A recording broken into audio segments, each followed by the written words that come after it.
వాళ్ళు అన్నారైనా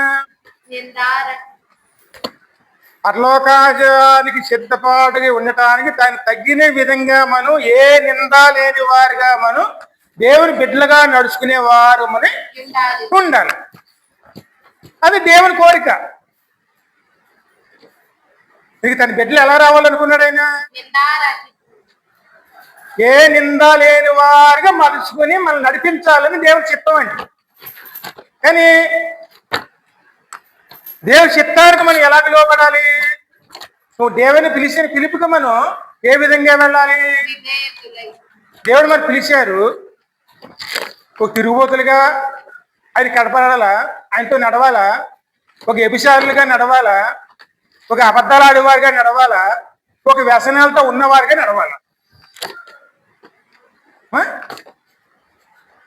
అలా నడవమని పిలిచారా మనల్ని? లేకపోతేనే నిందలేని వారిగా నడవాలని పిలిచారా? అలా నడుచుకుని వెళ్ళామనుకోండి, ఆయన ద్వారా ఒక మంచి బహుమానం వస్తుంది మనకి. ఆయనతో కలిసి జీవించేటువంటి ఒక మంచి బహుమానం అది ఇవ్వడానికి ఆయన సిద్ధపడి ఉన్నారు. అందుకే మీకు అందరి పిలుపుకు తగిన విధంగా మీరు నడుచుకునుడి. అది మనకు వచ్చిన పిలుపు అండి. ఆయన కుమారులుగా పిలిచాడు మనల్ని, ఆయన బిడ్డలుగా పిలిచాడు మనల్ని. అందుకు తగిన విధంగా యోగ్యులుగా నడవాలని చెప్పి దేవుని కోరిక అండి. అలా ఉన్నామనుకోండి, అనేక జనములకు నేను తండ్రిగా చేయుదును, అనేక ఆశీర్వాదాలకు యోగ్యులుగా మార్చేవారుగాను ఆయన ఉంటారండి. అందుకే ఇక్కడ ఇంకా 1 పేతురు 1:14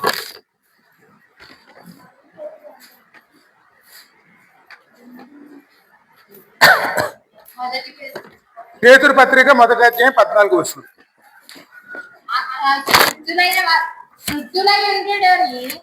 రాయబడి ఉన్నది. కాగా మీరు విధేయులకు పిల్లలై మీ పూర్వము అజ్ఞాన దేశములో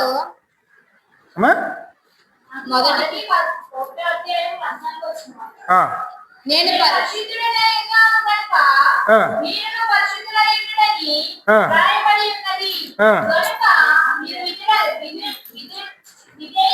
నేను పరిశుద్ధులై ఉన్నాను కనుక మీరును పరిశుద్ధులై ఇండుడని వ్రాయబడి ఉన్నది.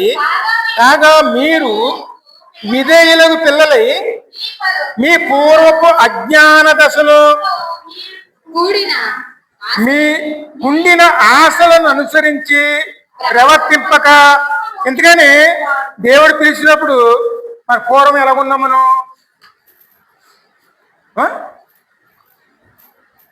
జ్ఞానులు అజ్ఞానులు. అంటే దేవుడు పిలిచేటప్పటికి మనం ఎలాగున్నాం?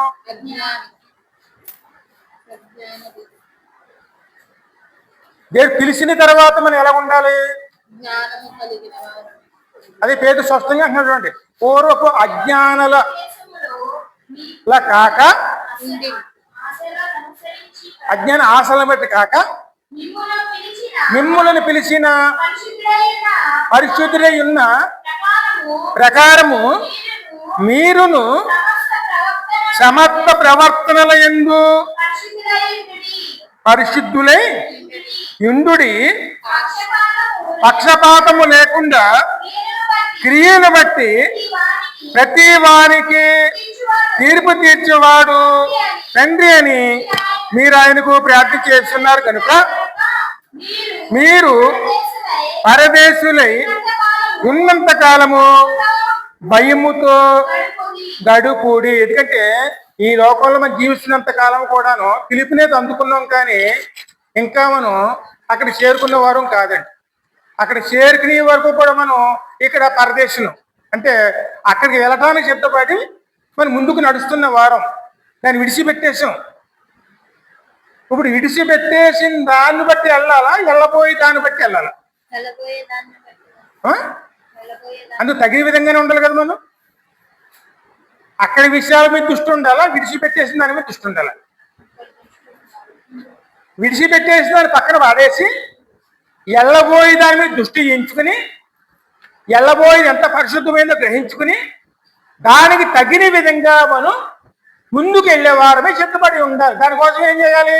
పాత విషయాలు విడిచిపెట్టేయాలండి. అప్పుడు ఆశలు వేరు, ఇప్పుడు ఆశలు వేరు. ఇప్పుడు ఆశలు ఏమిటి? నేను కుమారులుగా ఉండాలని ఆశ. ఆ ఆశతోనే దేవుని అనుసరిస్తున్నాం మనం. అప్పుడు ఆశలు ఏమిటి? ఈ శరీరం గురించి అండి. ఏం తినిద్దాము, ఏమి తిందాము, ఏం తాగుదాము, ఎలా వెళదాము, అప్పుడు ఆశలు. కానీ ఇప్పుడు ఆశలు ఏమిటి? ఏ విధంగా ఆత్మీయ జీవితాన్ని బలపరుచుకోవాలి, ఏ విధంగా తండ్రి యొద్దకు మనం వెళ్ళాలి, ఏ విధంగా కుమారుడిగా మారాలి, ఏ విధంగా పరలోకానికి సిద్ధపాటు కలిగి ఉండాలి, ఇది మన ఆశలండి. ఈ ఆశలు తగిన విధంగా మన దేవుడు పరిశుద్ధులై ఉన్నాడు కాబట్టి మనం కూడా పరిశుద్ధులుగా ఉండే విధంగా మనం సంసిద్ధులమై ఉండాలి. ఎందుకంటే ఇప్పుడు తెలిసిన కానించి అంత ముందు కానీ మనం చేసే ప్రతి మాటకి, క్రియకి, తలంపులకి ప్రతిఫలం వస్తుంది. ఇక్కడ మనం దేని ద్వారా వెళితే ఆ ప్రతిఫలం అనేది, ఆ జీతం అనేది, ఆ బహుమానం అనేది పొందుకోవాలండి. ఖచ్చితంగానండి. మన జాగ్రత్త లేకపోతే మంచి మంచి బహుమానాలు ఎలా వస్తాయి? మనకి మంచి బహుమానం రావాలంటే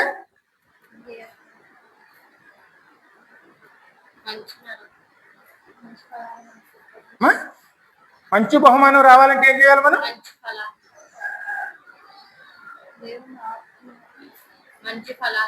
మనం వెళుతున్న మార్గం కూడాను యోగ్యంగా ఉండాలి. అని తగిన విధంగా సిద్ధపాటు ఉండాలి మనకి.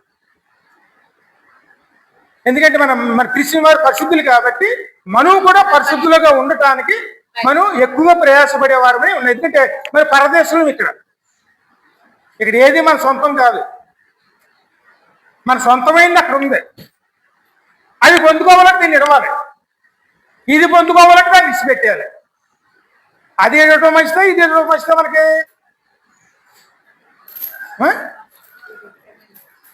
ఇక్కడదే పొందుకోవాలా, పరలోకాన్ని పొందుకోవాలా? పరలోకాన్ని పొందుకోవాలని ఇక్కడ దాన్ని విడిచిపెట్టేయాలి, వీటిని పక్కన పెట్టేయాలి.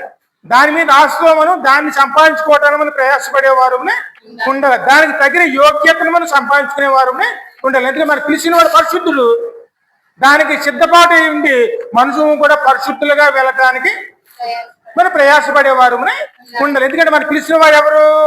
తండ్రి యెహోవా. ఆయన ఎలా ఉండాలని పిలిచారు? ఒక్క నిమిషం. ఒకసారి మొదటి కొరింథీయుల పత్రిక 1:9 చదువు.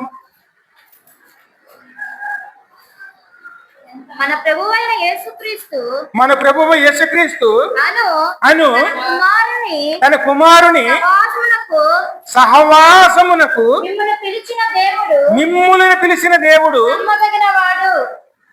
అందుకే ఎవరు సహవాసంలో పిలిచారు? ఆయన కుమారుని సహవాసం. అంటే సహవాసం 6 నెలలు సహవాసం చేస్తే ఏమవుతుందండి? ఎందుకే మనం ఎన్నాళ్ళ నుంచి సహవాసం చేస్తున్నాం?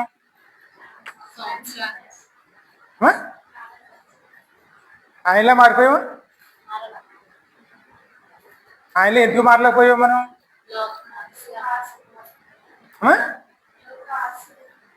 ఇంత పేరు చెప్పాడు కదా, ఆ యాసలు విడిచిపెట్టండి అయ్యా, అవి వదిలేసాం. మనం వదిలేసిన వాళ్ళు విడిచిపెట్టేసి మనం పొందుకోబోయే దాని మీద ఆశ కలిగి అవి సంపాదించుకోవడం మనం ప్రయాసపడాలి. కానీ మన ప్రయాస దేని మీద ఉంది? ఇన్ని రోజులు ఆ కుమార్ సహవాసంతో ఉన్నాం మనం. స్పష్టంగా పెద్దవాళ్ళు అంటారు చూడండి, 6 నెలలు సహవాసం చేస్తే వారే వీరవుతారని. మరి ఆ విధంగా మనం మారుతున్నామా? ఆ మారటానికి మనం కష్టపడే వారమే ఉండాలి. అప్పుడు కష్టానికి ప్రతిఫలం అనేది దేవుడు మనకి ఇస్తాడు. ఏదైతే వదిలిపెట్టేసామో దానికోసం మనం కష్టపడ్డాం అనుకోండి, ఆల్రెడీ దాన్ని వదిలేసాం. మరి వదిలేసిన దాని మీద మనం కష్టపడితే మనకి ఫలాలు ఎక్కడి నుంచి వస్తాయి?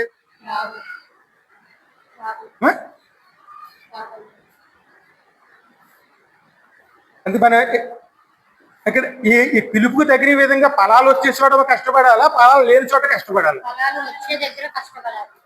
అందుకే మనం మెలకుగా ఉండాలి, జాగ్రత్తగా ఉండాలి. మనం వెళ్తున్నది ఎక్కడదో దాన్ని గమనించుకుని దాన్ని తగిన సిద్ధపాటు ఉండేవారు ఉండాలి. అందుకే జాగ్రత్త లేదనుకోండి మరి మోసపోతాం.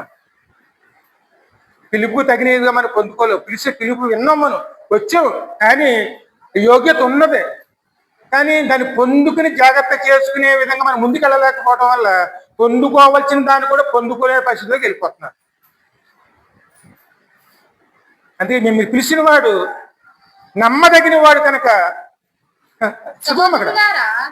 మీరందరూ ఏకభావముతో మాట్లాడవలెననియు మీరు ఇందాక చదువు కానీ చదువు అన్న. మన ప్రభువు అయిన యేసుక్రీస్తు అను తన కుమారుని సహవాసమునకు మిమ్మును పిలిచిన దేవుడు నమ్మదగిన వాడు. సహోదరులారా, మీరందరూ ఏకభావముతో మాట్లాడవలెననియు మీలో కక్షలు లేక ఏక మనస్సుతోను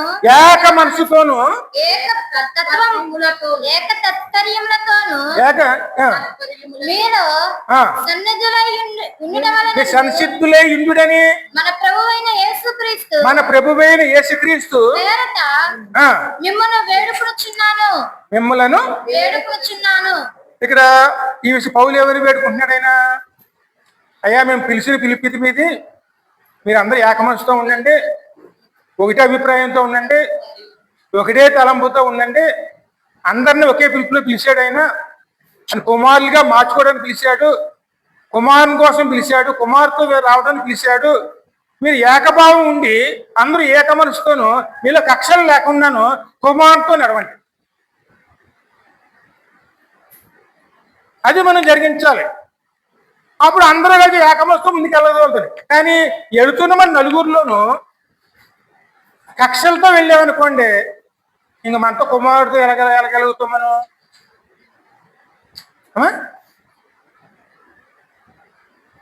ఇప్పుడు వెళుతున్న నలుగురును ఒకరి మీద ఒకరి కక్షలతో వెళ్ళామనుకోండి, ఇంక మన మనసు కుమారుడి మీద ఎక్కడ ఉంటుంది? ఈ మనసు ఎవరి మీద ఉంటుంది? ఈ కక్షలతోనే. దాని మీద అనుకుని ఉంటే మరి కుమారుడి మీద మన మనసు ఎక్కడ ఉంటుంది? ఆయనతో ఎలా సహవాసం చేయగలుగుతాం మనం? ఆయనతో సహవాసం చేయాలంటే ముందు ఇటు విడిచిపెట్టేయాలి. ఇటు మనలో కక్షలు ఉండకూడదు, ఏక మనసు ఉండాలి, ఒకటే ప్రార్థన ఉండాలి, అందరూ ఏకీభవించే ప్రార్థన ఉండాలండి. ఆయనతో కలిసి వెళ్లే విధంగా మన సిద్ధపాటు ఉండాలి. అందుకోసం మన సంసిద్ధులమై ఉండాలి. అందరూ ఏకతాటిగా ఉన్నాం అనుకోండి, ఒంటి పేడతాడు ఏం చేస్తుంది? అందుకనే ఓ పేడతాడు ఎలా ఉంటుంది? మీకు అర్థం అవ్వాలని గడ్డిపరక ఉందనుకోండి, ఒక గడ్డిపరక అయితే మీరు తెంపేస్తారు, అది 2 అయితే తెంపేస్తారు, 3 అయితే కొంచెం కష్టపడతారు, కానీ 4 అయితే ఏంటే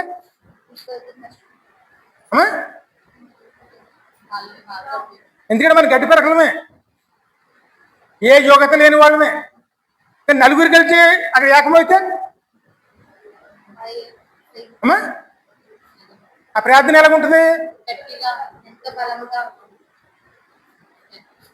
అందుకే ఎప్పుడు ఏక మనస్సు, ఏకీభవించే ప్రార్థన, దేవునితో కలిసి నడిచే ప్రార్థన మనలో లేదనుకోండి, సాతాను మిమ్మల్ని అలా పట్టించుకోనే పట్టించుకోండి.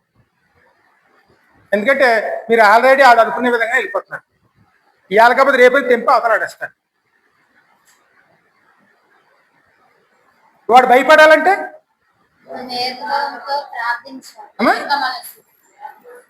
మీ ఉన్న నలుగురు ఏక మనసు ఉండాలి, ఒకటే ఉద్దేశం ఉండాలి, ఒక రకమైన ప్రార్థనే ఉండాలి. అంటే ఏంటి? ఆయనతో సహవాసం ప్రార్థన, తండ్రితో కలిసి ప్రార్థన చేయాలి, పరిశుద్ధాత్మతో కలిసి ప్రార్థన చేయాలి, పరిశుద్ధాత్మతో కలిసి నడవాలి, అందరూ ఏకమనసై ఉండాలి. అందరూ కలిసి ఏకమనసుతో ఒక తాటి మీద ఉన్నారనుకోండి, సాతాను ఆ దృష్టి వైపు తిప్పటానికి భయపడతాడు.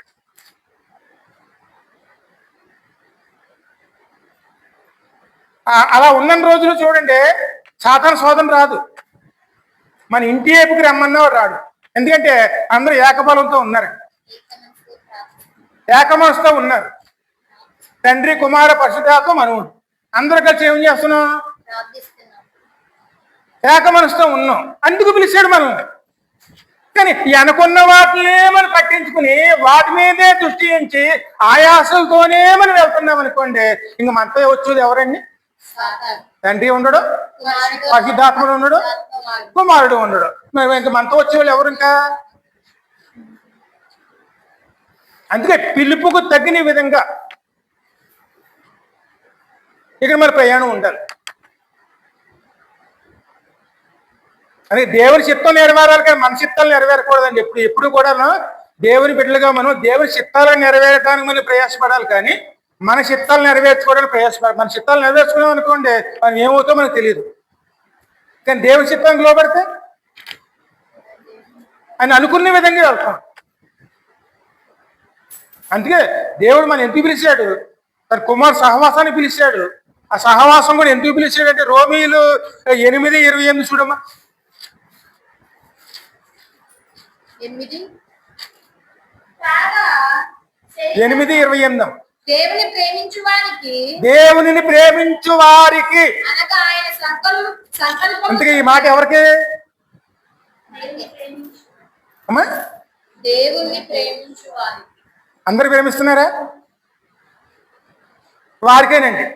అనగా ఆయన సంకల్పము చొప్పున, అనగా ఆయన సంకల్పము చొప్పున పిలవబడిన వారికి మేలు కలుగుటకై. ఇప్పుడు ఈ మేలులు ఎవరు చూస్తున్నారు?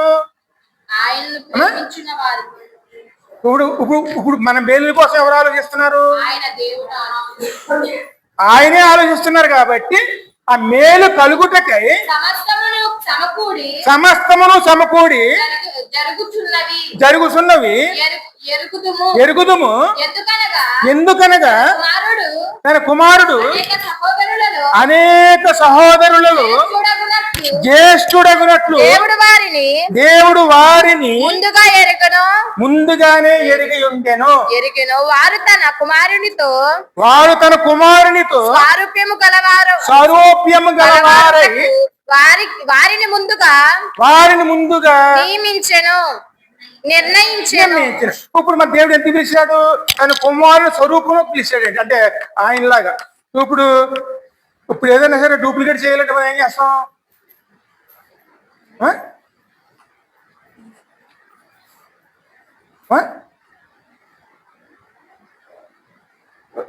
ఇప్పుడు ఇదే ఫోటో అనుకోండి, ఇది ఈ ఫోటోని 10 ఫోటోలు చేయాలంటే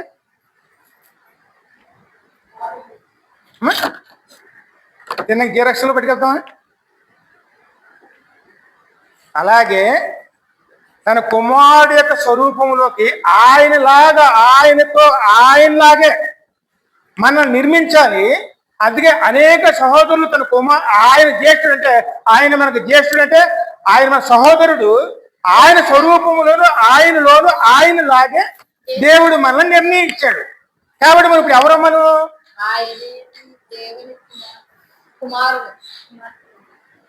అందుకే దేవుడు ఎంత పిలిచాడు మనల్ని ఇప్పుడు?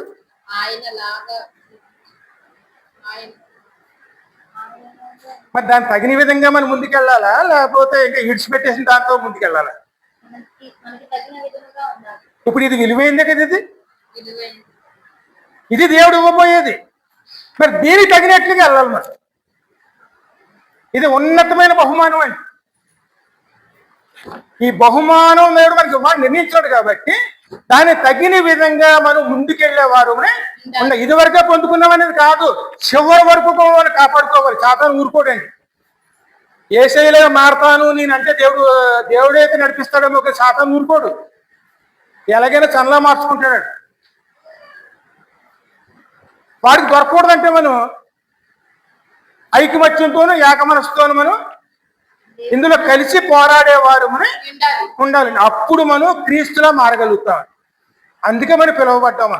అది ఉన్నతమైన పిలుపు కలిగిన విధముగా మనం ముందుకెళ్లేవారు ఉండాలి. తన కుమారుడి స్వరూపంలో అనేక జ్యేష్ఠులు అగినట్టు అనేకుల్లో ఆయన జ్యేష్ఠుడు అగినట్లు దేవుడు వారిని ముందుగా ఎరిగి ఉండెను. వారు తన కుమారునితో సారూప్యం గలవారు వారిని ముందుగా నిర్ణయించారు. దేవుడు నిర్ణయించెను. మరి ఎవరిని ముందుగా నిర్ణయించును ఎవరిని ముందుగా నిర్ణయించెను వారిని పిలిచాను. వారిని పిలిచాను. పిలిచాను. ఇప్పుడు ఎందుకు పిలిచాడు అర్థమైంది కదమ్మా. ఇప్పుడు మనం ఆయన పిలిచి ఎందుకు పిలిచాడు మనల్ని? ఆయన కుమారులు. ఆయన కుమారులుగా మార్చుకోవటానికండి. ఆయన కుమారుడు ఎంతో మనం అంతే. ఆయన ఒకళ్ళు ఎక్కువ వాళ్ళు తక్కువ ఉండదండి. అందరూ ఆయన కుమారుని ఎలా చూస్తున్నాడు? మనల్ని అలాగే చూస్తున్నాడు. మరి మన తండ్రి పరిశుద్ధుడు అయినప్పుడు ఇక మనం ఎలాగ ఉండాలి? పరిశుద్ధులుగా. మరి ఆయన అవమానం తెచ్చే విధంగా ఉంటే ఊరుకుంటారా? మరి మీ ఇంటి పేరు చెడగొట్టే విధంగా నువ్వు నడుచుకుంటానంటే మీ నాన్న ఊరుకుంటాడా? మరి దేవుడు ఎందుకు ఊరుకుంటాడో?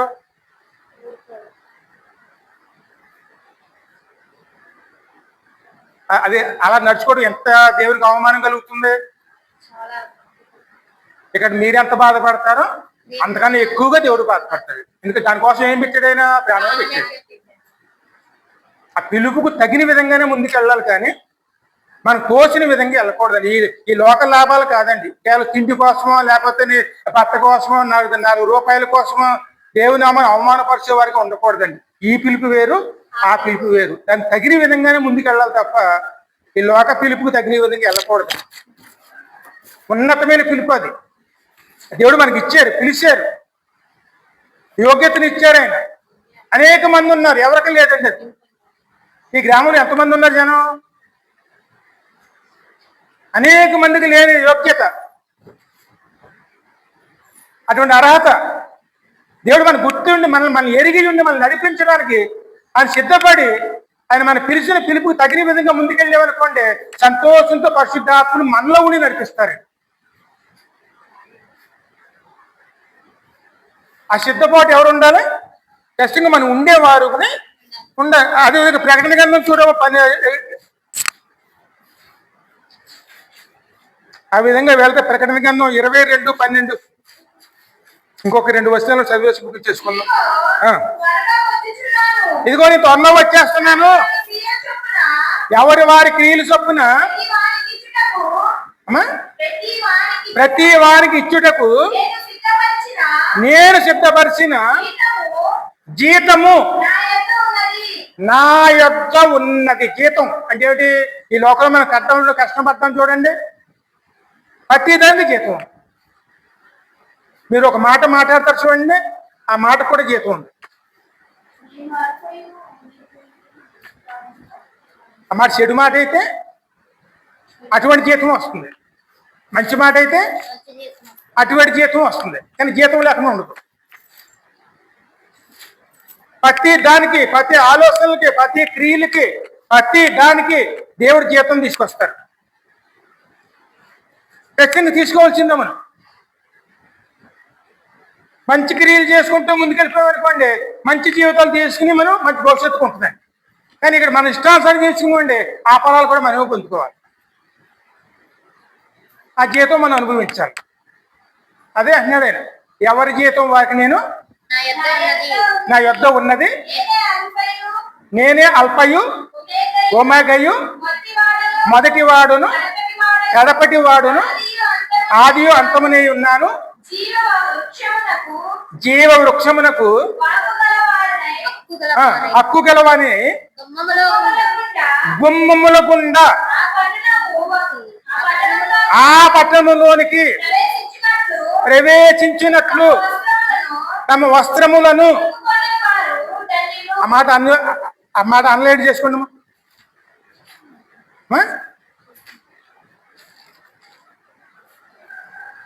ఇంకోసారి చదువుది. గుమ్మముల ద్వారా జీవవృక్షమునకు హక్కు గలవారై హక్కు గలవారై గుమ్మముల గుండా ఆ పట్టణములోనికి. అంటే జీవవృక్షం అంటే ఏమిటి? నిత్య జీవం. గుమ్మములు అంటే ఏమిటి? క్రీస్తులో నడవటం, క్రీస్తు ద్వారా. పట్టణం అంటే ఏమిటి? పరలోకం. ప్రవేశించినట్లు పరలోకంలో ప్రవేశించాలంటే దేంట్లోకి రావాలన్నాడైనా? తమ వస్త్రములు కుట్టుకొని. ఆ పరలోకంలోకి రావాలంటే దేని ద్వారా రావాలి? ఆయన ద్వారా తండ్రి కుమారుడి ద్వారా. ఆయనే ద్వారం, నేనే ద్వారమును అన్నమాట. యోహానులో 10వ అధ్యాయంలో ఉంటాయి. పరలోకం ద్వారం వేసేయండి. నేనే ద్వారమును, ఆ ద్వారంలోంచి వెళ్ళాలి. ద్వారము ఎవరు? ఇంకొకటి అండి, మన వస్త్రాలు ఉదుక్కోవాలి యేసు రక్తము చేత. ఈ మలిన వస్త్రాలు ఉదుక్కోవాలి, అప్పుడు అందులో ప్రవేశించాలి.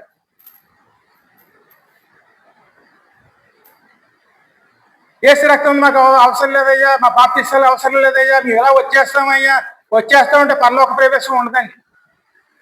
గుమ్మం ఈతలో ఉంటాం, ఆటలు ఉంటాం. ఆశీర్వాదాలు ఉంటాయి, ఇది బయట ఉన్నవారు కూడా మనం ఆశీర్వదిస్తాం. కానీ లోపల ఉన్న తక్కువ అవి అదే ఆ హక్కులు బయట ఉన్న వరకు దొరుకుతాయండి. మరి లోపల వారిగా మారాలంటే యేసు రక్తము చేత మనం కడగబడి మన వస్త్రాలు ఉదుక్కుని వెతుక్కుని వారు గుమ్మములోంచి పట్టణంలో ప్రవేశించేవారు అని ఉండాలి. ఉండాలి. ఇది పరలోక ప్రవేశానికి దేవుడు ఇచ్చేటువంటి మార్గం అండి. ఇదే మన గురి, దేవుడు పిలిచిన దానికి గురి మనది. ఇది మనం సంపాదించుకోవాలి. ఇది సంపాదించుకుని దేన్ని వదిలిపెట్టాలి మనం? లోకాన్ని శరీరాశి అంతే పౌరు ఉన్నతమైన పిలుపును కలుగు బహుమానము నేను పొందునట్లు ఆ గురి యొద్దనే నా దృష్టిని నిలిపి ఉన్నాను. మన దృష్టి దేని మీద ఉండాలని చెప్తున్నాను. అదేనండి. అక్కడ ఎవరికి పరివేశం లేదు. ఆ మాట మీరు చదువు ముగించేసుకోండి. ఆ మాట 15 నుంచి చదువమ్మా.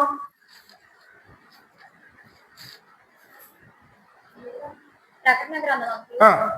కుక్కలను అమ్మా కుక్కలను ఫస్ట్ లోని కుక్కలు అన్నది ఏంటైనా అదే ఫస్ట్ లోని కుక్కలు ఎందుకు అన్నాడు ఆయన? మరి ఉన్న జంతువులు ఏది పెట్టకుండా మరి కుక్కల్ని ఎందుకు అన్నాడు ఆయన? అనేక జంతువులు ఉన్నాయి కదా ఇంకాను. ఫస్ట్ లోని కుక్కలను ఎందుకు అన్నాడు ఆయన? ఆత్మీయ మర్మం ఉంది అందులో. ఇది కుక్క ఏం చేస్తుంది?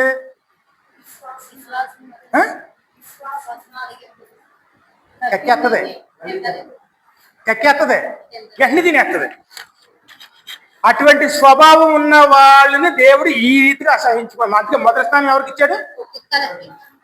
ఆ స్వభావం ఉన్న వాళ్ళకి ఎంత మాత్రం కూడాను అందులో ప్రవేశార్హత ఉండదండి. అంతగా దేవుడు అసహించుకుంటాడు. అందుకే మనం విడిచిపెట్టేసాం, మళ్ళీ దాని వైపు తిరగకూడదు. ఏదైతే వదిలేసామో దాని వైపు చూడకూడదు. అది ఏదైనా సరే మనం వదిలేసాం దాన్ని, మళ్ళీ దాని వైపు తిరగకూడదు. అలా తిరిగామనుకోండి, అదే నాయనంగా శాసనంలో మాట్లాడుతుంది, నేను కుక్కని కాదన్నదాన్ని. అది తాతగారు అన్నారు. ఆయన ఏమన్నారంటే, అన్ని పొందుకున్నాం కదా, రక్షించబడ్డాం కదా, ఆరోగ్యం వచ్చింది కదా, వదిలిపెట్టి మన దేవుడు మనకు ఉన్నాడు కదా, ఈ దేవుడు మనకు అవసరం లేదు అంటే ఆమె అన్నది, నేను కుక్కని కాదు, నేను మనిషిని. కుక్క అయితే కక్కేసిన మళ్ళీ తింటది, నేను కుక్కని కాదు. ఆ మాటలు ఈ అర్థం వస్తాయి. కుక్క ఏం చేస్తుంది? కక్కింది మళ్ళీ తినేస్తుంది. ఏమో సిగ్గుపడదు. మనము కూడా మనం కక్కేసిన దాన్ని, అంటే మనం విడిచిపెట్టిన దాన్ని తిరిగి మన జీవనాధారం చేసుకున్నాం అనుకోండి, దేవుడు అలా చూస్తాడు. అంతే, అక్కడ వారికి ప్రవేశం లేదండి. కుక్కలకు మాంత్రికులను వ్యభిచారులను నరహంతుకులను విగ్రహారాధకులను అబద్ధములను ప్రేమించి జరిగించి ప్రతి వాడును వెలుపటనే ముందురు ఈ సంగతిని గూర్చి చాలమ్మా. ఎందుకు బయట ఉన్నవారు ఎవరు, లోపల ఉన్న వాళ్ళు ఎవరు? ఇంక వ్యత్యాసం కనపడుతుందా? వీటిల్లో జాగ్రత్తగా ఉండాలి. మరి బయట ఉండాలా, లోపల ఉండాలి? లోపల ఉండాలంటే మరి పిలుపుకి తగిన విధంగా ఉండాలి. ఎక్కడన్నా ఇటువంటి మన దగ్గర వస్తున్నాయి అనుకోండి, వెంటనే ఏం చేసుకోవాలి? దాని ముందు సరి చేసుకునే వాళ్ళని దాన్ని నిర్మూలన చేసేయాలి, పక్కన పెట్టకూడదండి. అది వెంటనే దాన్ని నిర్మూలన చేసేసి దేవునితో కలిసి నడుచుకునే వారు ఉండాలి. ఉండాలి. ఎందుకంటే దాన్ని తీసి పక్కన పెట్టుకుందాం అనుకోండి, ఇవాళ కాబట్టి రేపు వాడేసుకుంటుందండి. అందుకే మనలో ఏముండాలి? ఆ కృత నిశ్చయం, నేను వీటిని విడిచిపెట్టేశాను, మళ్ళీ నా జీవనాధారంగా నేను చేసుకున్నాను, నేను దేవునితో నడుస్తాను, ఆయన ఇచ్చే బహుమానంతోనే నేను ముందుకు వెళతాను. ఆ బహుమానం కోసం ఆశతో ప్రభువుని మనం వెంబడించేవారు మన వారి కోసమే బహుమానాలు పట్టుకొస్తాడు. నేను వారి జీతాన్ని నేను పట్టుకుని వచ్చుచున్నాను. హల్లెలూయా. ఇక మనం ముగించుకుందాం. క్రీస్తు వచ్చేటప్పుడు చూడండి, 1 కొరింథీయులు 1:5 చదువు చిన్న ప్రార్థన చేయండి. క్రీస్తును గూర్చిన సాక్ష్యము మీలో సిద్ధపరచబడినందున ఆయన యందు మీరు ప్రతి విషయములోను, అనగా సమస్త ఉపదేశములోను సమస్త జ్ఞానములోను ఐశ్వర్యవంతులైతిరి కనుక ఏ కృపా వరమునందును లోపము లేక మీరు మా ప్రభువైన యేసుక్రీస్తు ప్రత్యక్షత కొరకు ఎదురు చూసేవారు ఉండాలి. దీని విషయంలో ప్రార్థన చేయాలన్నమాట. లోపాలు ఉన్నాయా, వాటిని మనం తొలగించండి, మనం బలపరచండి. ఏ లోపాలు ఉన్నాయో వాటి లోపాలు తొలగించండి, మనల్ని బలపరచండి, అందులో స్థిరపరచమని చెప్పి దేవుణ్ణి అడిగి దేవుని ద్వారా మనం ముందుకెళ్లే వారమని ఉండాలి. దేవుడు స్థిరపరచాలి, మనల్ని బలపరచాలి, ఉన్నతమైన స్థానం నిలపాలి. పరుగు పందుల్లో మొదలు వచ్చే వారి కింద మనం బహుమానం కోసం ఎదురు చూసే వారి కింద మనం నడిపించబడేవారు అని ఉండాలి. మనలో ఉన్నవాడు లోకంలో ఉన్నవారి కన్నా గొప్పవాడు. ఆయన సహాయంతో మనం ప్రార్థన చేసుకునేవారు ఉండాలి. ఆశ ఉండాలండి. ఆశపడే ప్రాణాన్ని తృప్తిపరిచే దేవుడు. మన బహుమానం ఏమిటి ఇప్పుడు?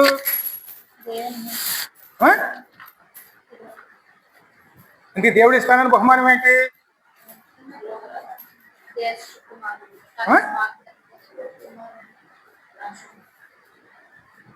ఇంకా అర్థం కాలేదా? బహుమానం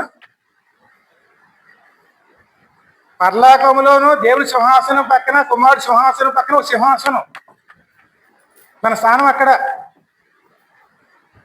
మనతో ఉండి కాపురం ఉంటాడు ఆయన. మా ఇంటికి వెళ్ళినా చదువుకోండి, ప్రకటన గ్రంథం ఇలా స్పష్టంగా ఉంటుంది. 19వ అధ్యాయంలో స్పష్టంగా 19:4 ఉంటుంది.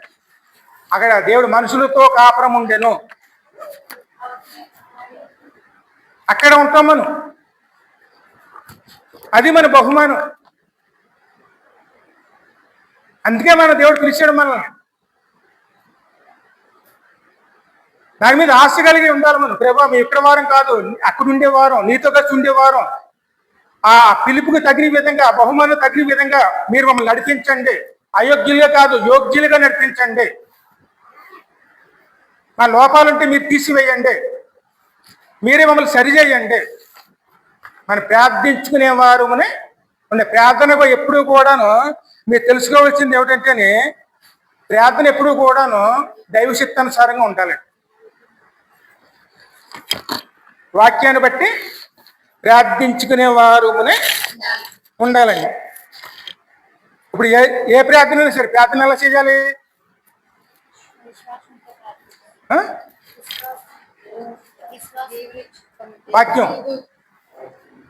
వాక్యం తీసి దేవుడు మనతో ఏం మాట్లాడారో దాన్ని బట్టి ప్రార్థన చేయాలి. అమ్మ స్పష్టంగా ఉంటుంది.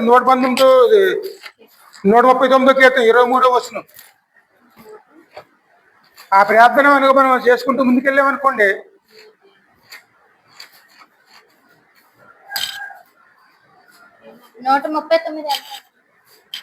23వ వచనం. దేవా నీవు నన్ను పరిశోధించుము, నా హృదయము తెలుసుకొనుము, నన్ను పరీక్షించుము, నా ఆలోచనలు తెలుసుకొనుము. నీకు ఆయాస్కరమైంది ఏదైనా ఉంటే నా యుందని ఎడల తేరు చూడుము, నిత్య మార్గమున నన్ను నడిపింపుము. మంచి నిత్య మార్గంలో నన్ను నడిపింపు. ఎందుకంటే మనం పరిశీలన చేసుకోలేం, మనం ఏంటో మనకు తెలియదు. దేవుణ్ణి అడగాలి, ప్రభా పరిశీలించు, నీ వాక్యం ద్వారా పరిశీలించు, నీ ఆత్మతో నడిపించు, లోపాలుంటూ సరిచేయి, నీవే మమ్మల్ని నడిపించు, నీవే మాకు తోడై ఉండాలి, నువ్వు నడిపిస్తేనే మేము ముందుకెళ్తాం. ఇది మన ప్రార్థన అవ్వాలండి.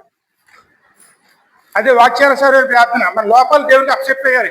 నా లోపాలు నీకు తెలుసు, నా ఆలోచనలు నీకు తెలుసు, నువ్వే నన్ను సరిచేయి, సరైన విధంగా మమ్మల్ని నడిపించు, సిద్ధపాటు మాకు దయచేయమని. మనం ఎప్పుడైతే దేవుని మీద తిరుగుతామో ఖచ్చితంగా తగిన విధంగా మనం నడిపిస్తారు. ఆ ప్రార్థన కలిగిన వారునే చిన్న ప్రార్థన చేసుకుందాం.